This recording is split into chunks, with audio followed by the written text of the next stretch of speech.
What's up, you guys? Thank you for clicking on this video. So as you can tell by the title, another bad sort of topic to cover in today's video with Transformers 1. So the box office run ended for 1, and surprise, surprise, it is the lowest earning Transformers movie to date. So TFW put up their article and they threw up some stats for all the movies. I'm going to read through them and give you guys my thoughts on what's going on here. So the 2007 movie made over 700 million, Revenge of the Fallen over 800 million, Dark of the Moon, which was, the biggest moneymaker for the franchise movies so far, over $1 billion.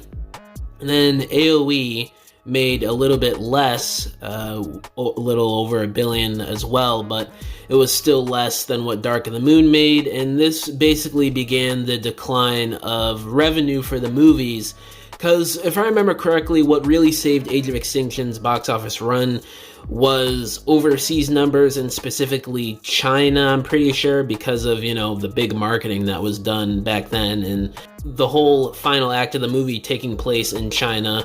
So that's what really saved the box office for that movie. And then, of course, The Last Night is what started the absolutely insanely horrible box office bombs. The Last Night made a little over 600 million.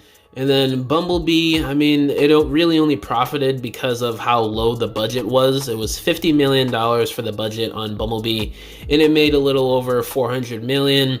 And Rise of the Beast, again, made a little over 400 million, but it made about 20-some million less than Bumblebee. And the budget was around $150 to $200 million. So that's not really a great sign, but they still basically greenlit the G.I. Joe crossover movie that's supposed to be dropping. Last time Lorenzo said earlier this year, it was supposed to be summer of 2026. So about a year and a half from now, the movie is supposedly coming out. So we should be seeing filming news, director news at some point early next year in the coming few months, which, if they are still following the schedule, which is what Lorenzo said earlier this year, is going to be very exciting, and I cannot wait to cover it on the channel with you guys. And then, of course, Transformers 1 lastly made a little over $128 million. Absolutely pathetic. The budget was around, I'm pretty sure it was, like 75 million. So, yeah, this is terrible. And this doesn't include the 86 movie. I can't remember how much that movie made, but it wasn't a lot either. So we really haven't had good luck with animated movies in the box office for Transformers. And, it's the same reasons that we've been talking about for the past 2 months now. Terrible marketing, just a bunch of incompetence all around with people who work on these Transformers movies. Not really a clear direction on how they wanted to handle this movie. I really think the director saved it, and it gave us the good quality that it is when it released. So everything involved here really needs a facelift, and I don't know what that's going to take, because again, the G.I. Joe crossover movie is supposed to be dropping in a little under 2 years. We're supposed to be seeing this movie filming soon, director news at some point soon. Of course, if that's still following the summer of 2026 release window, I don't know. Hopefully we make some changes here on what can be done to make these movies consistently good and also make them be moneymakers again. Because you could, people watching these videos could be in my comments all they want talking about, oh, box office doesn't matter. As long as I like the movie, that's all that matters. Sure, that's all fine and dandy in your perfect little rainbow world, but these movies are made to make money. These movie studios, Paramount, put in hundreds upon hundreds of millions of dollars for these movies. So they're expecting quadruple, triple that, and Transformers 1 didn't deliver that.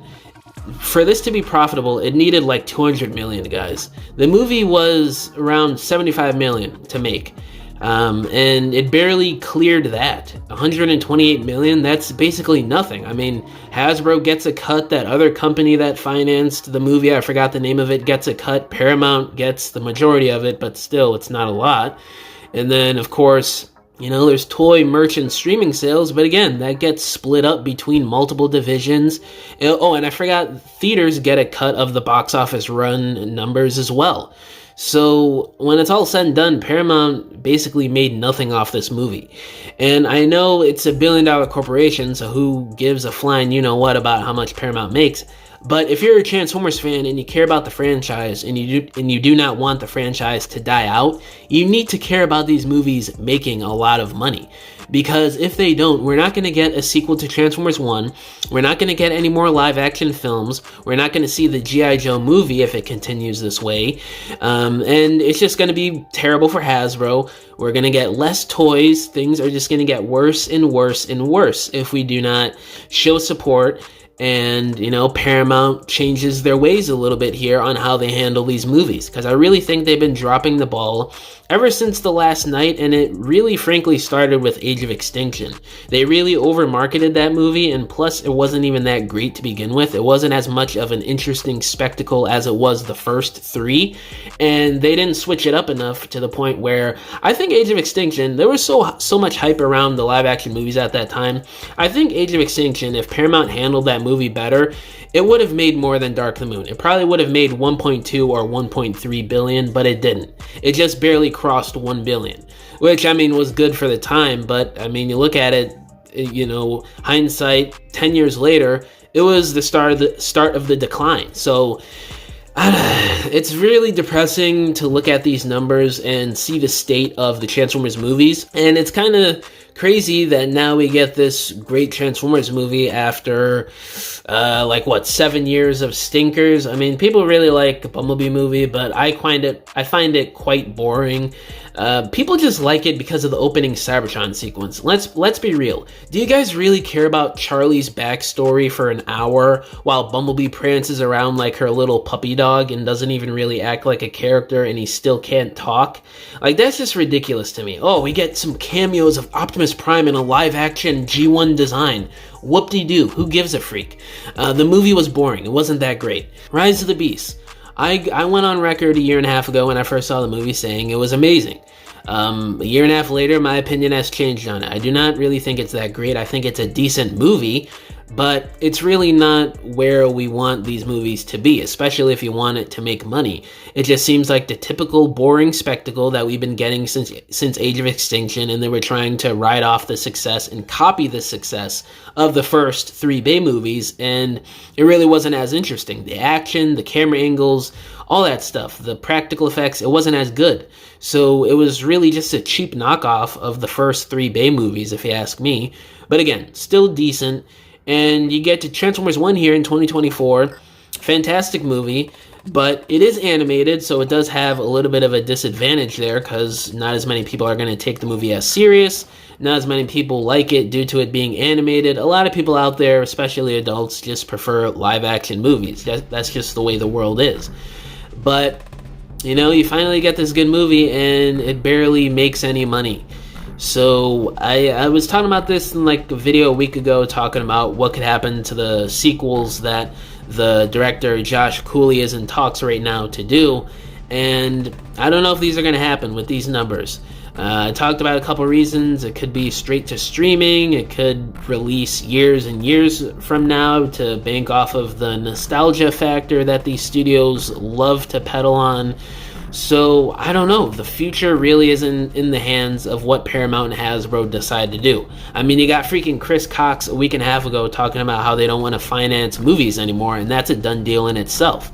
So, the future is really in a state of we don't know what the hell is going to go on with these Transformers movies in the future, because the freaking CEO of Hasbro wants to turn the company into this super AI technological gaming company and basically wants to leave toys behind and just license it out to other companies, which sounds insane, but that's the reality that we're kind of going in. I talked about this about a month ago with Aaron Archer on one of his live streams here on YouTube on the Toy Armada podcast. He was talking about how that is probably the reality.